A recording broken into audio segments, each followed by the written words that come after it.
అందరికీ శుభోదయం.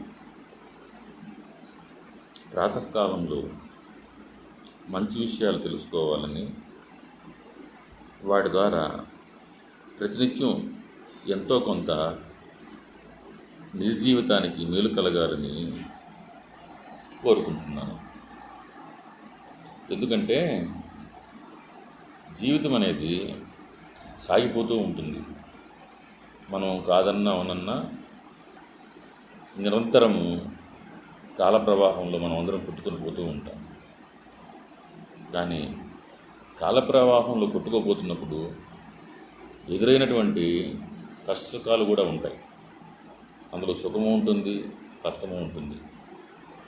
కష్టాలకు ఓర్చుకొని ఉన్నట్లయితే సుఖాలు వాటి అవే వస్తాయి. సుఖాలకి ప్రయత్నం చేస్తే కష్టాలు ఖచ్చితంగా ఎదురవుతాయి. కలిమిలేములు కావడి కొండలు అనే మాటని మనం పాట రూపంలో కూడా విన్నాం. అదేవిధంగా మనిషి అనేవాడు మంచి జ్ఞానంతో ప్రవర్తించినట్లయితే తద్వారా అతనికి సుఖములు వాటంతట అవే వస్తాయి.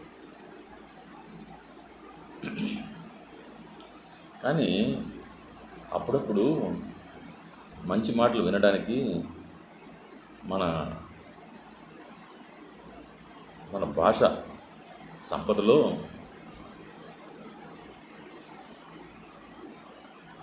వాక్యాల రూపంలో కాకుండా పద్య రూపంలో మనకు తెలియజేశారు. అందులో మనకు అందరికీ సుపరిచితమైనటువంటి ప్రతి ఒక్కరూ చిన్న జీవితంలో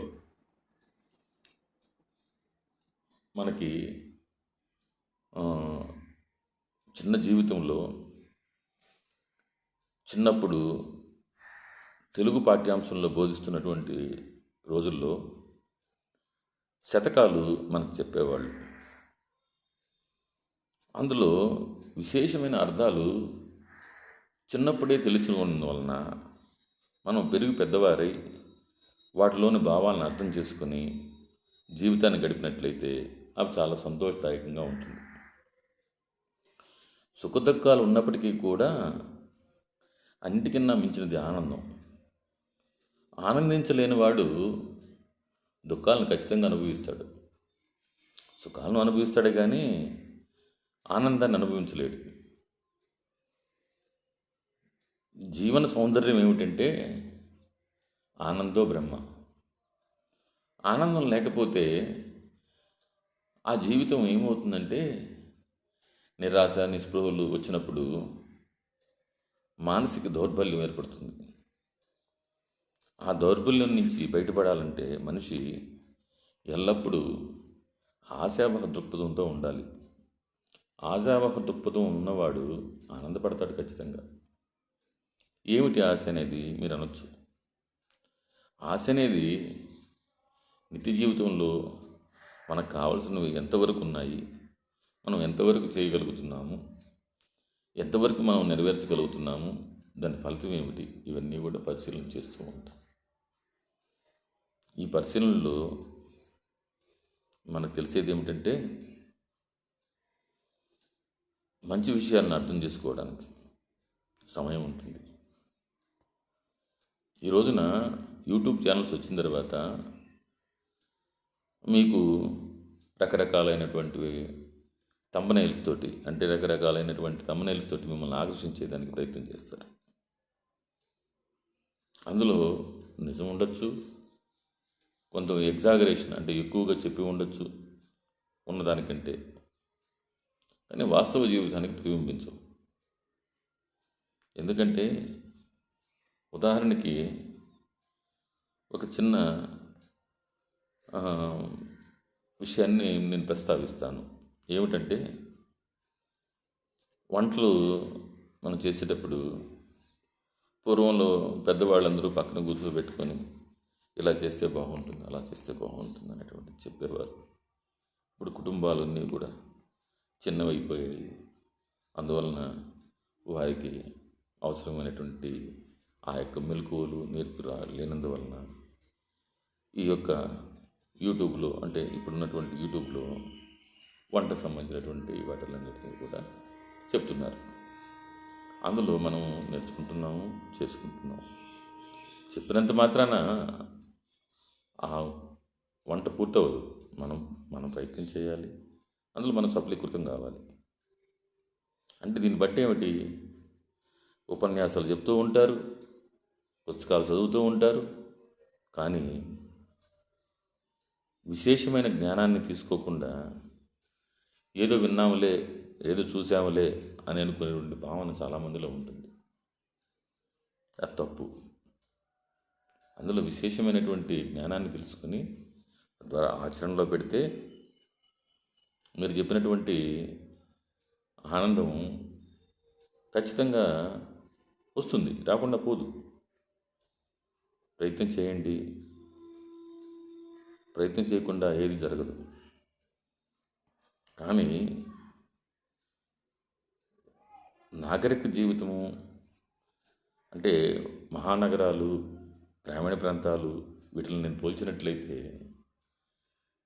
నేను రెండు ప్రాంతాల్లో నా అనుభవాన్ని నేను చెప్తున్నాను. నిరాడంబరంగా, నియమబద్ధంగా, ప్రశాంత చిత్తంగా ఉండాలంటే గ్రామీణ ప్రాంతాలు చాలా బాగుంటాయండి. పట్టణంలో ఈ నగరీకరణ అంటే ఏమిటంటే ప్రకృతికి దగ్గర కాకుండా ప్రకృతి దూరంగా, దాన్ని వికృతి అనొచ్చు. ఆ వికృతిలో జనాలు కుట్టుకుపోతున్నారు. తద్వారా వారికి జీవితం ఆనందమయం కాకుండా దుఃఖమయడానికి అవకాశాలు ఎక్కువ ఉన్నాయి. ఎందుకనంటే నాకు తెలిసినంత వరకు ఈ రోజున ఎక్కువ మంది మహానగరాల్లో ఉండడానికి, చిన్న నగరాల్లో ఉండడానికి ప్రయత్నం చేస్తూ ఉన్నారు. అదేమంటే ఉద్యోగం అని, ఇంకోటని. తప్పదు, అక్కడికి వెళ్ళడం తప్పదు, ఉద్యోగాలు చేయక తప్పదు.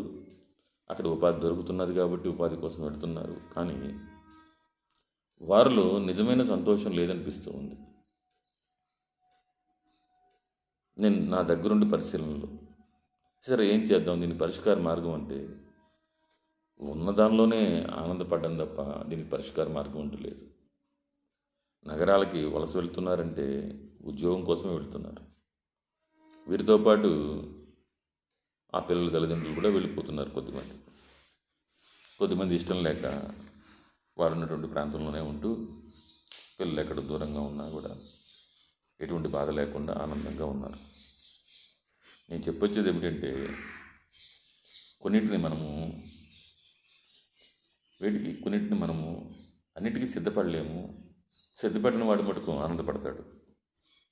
ఎందుకు సిద్ధపడలేకపోతున్నాయంటే దానికి కారణాలు చాలా ఉంటాయి. ఈ రోజున శాస్త్ర సాంకేతిక రంగాలు పట్టణాల్లోనే కాదు, పల్లెటూరులో కూడా ఉన్నాయి. ప్రస్తుతం అందరూ మొబైల్ ఫోన్లు, కంప్యూటర్లు ఇవన్నీ కూడా గ్రామీణ ప్రాంతాల్లో కూడా ఉన్నాయి. మహానగరాల్లో మాత్రమే ఉన్నాయనుకోవడం భ్రమ మాత్రమే. మహానగరాల్లో ఖర్చులు ఎక్కువైపోతున్నాయి, కాలుష్యం ఎక్కిపోతుంది. అందువలన గ్రామీణ ప్రాంతాలలో విశాలమైన ప్రపంచంలో మంచి వస్తువులు గలటువంటి చోట చక్కగా అనేక పరిశ్రమలు రావచ్చు. కేంద్రీకృతమైనంత అయితే ఏమవుతుందంటే అక్కడ మాఫియాల రాజ్యాలు వెళ్తాయి ఖచ్చితంగా. మాఫియా అంటే ఏం లేదండి, ఒక దౌర్జన్యం అనేది ఏర్పడుతుంది. తద్వారా మానసిక సంఘర్షణకు లోనవుతారు. చుట్టూ సమాజంలో ఎక్కడో ఏదో జరుగుతున్నందువలన దాని ప్రభావం మనుషుల మీద పడుతుంది. అలా అని చెప్పి పట్టణీకరణ ఏమన్నా ఆపగలమా అంటే ఆపలేకపోతాం. వీలైనంత వరకు ప్రతి వ్యక్తి కూడా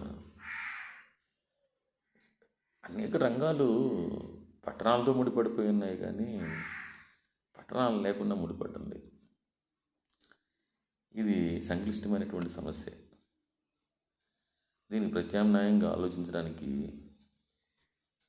పాలకులు ఏవో వినూతమైన ఆలోచనలు చేస్తారే కానీ తద్వారా మనుషుల మధ్య అంతరాలు పెరిగిపోతున్నాయి. ఈ రోజున భోగలాలసుకు అలవాటు పడినటువంటి వ్యక్తులు, ప్రభుత్వం కూడా వారికి ప్రోత్సాహకరంగా ఉంటున్నది భోగలాలసుకు. ఈ భోగలాలస అనేది అంతు పొందు లేకుండా ఉంది. చూద్దాం.